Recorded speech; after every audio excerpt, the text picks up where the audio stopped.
Imagine a young soldier fighting in the American Revolution who would later stand before the world and tell Europe, "Stay out of our hemisphere." That man was James Monroe, the 5th President of the United States, serving from 1817 to 1825. His life was a story of war, diplomacy, and a bold vision that still shapes U.S. foreign policy today.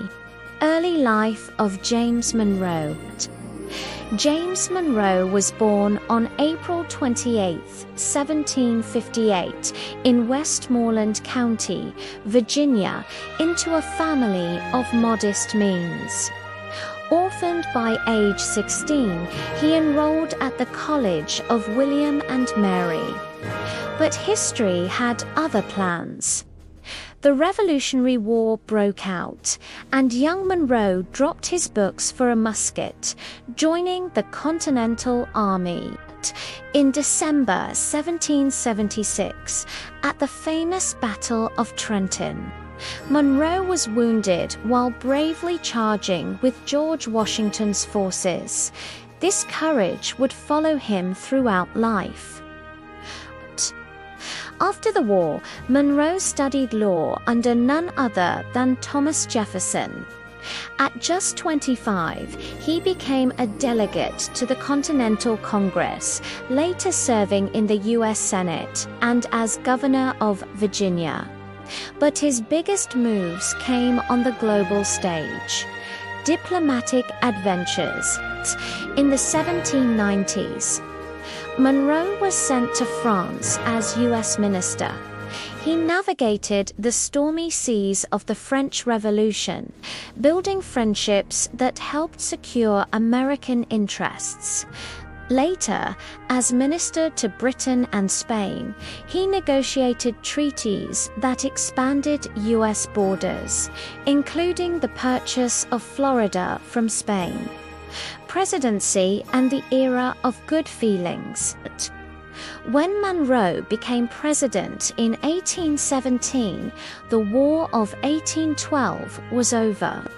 The economy was growing, and political divisions seemed to fade. This period became known as the era of good feelings. Monroe focused on national unity, infrastructure, and westward expansion. But it wasn't all smooth sailing. Slavery debates and economic panic were brewing under the surface. The Monroe Doctrine. In 1823, Monroe delivered his most famous policy, the Monroe Doctrine. It declared that the Americas were off-limits to European colonization and interference. This bold statement wasn't just about the moment. It became a cornerstone of U.S. foreign policy for centuries. Later, life and legacy. After leaving office in 1825, Monroe faced financial struggles but remained respected as a founding statesman. He moved to New York to live with his daughter and died on July 4, 1831. Exactly 5 years after the deaths of John Adams and Thomas Jefferson.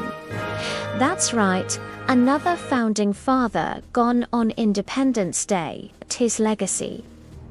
Monroe expanded U.S. territory, promoted national unity, and stood up to world powers. He wasn't the loudest or flashiest president, but his steady leadership left deep roots in American history.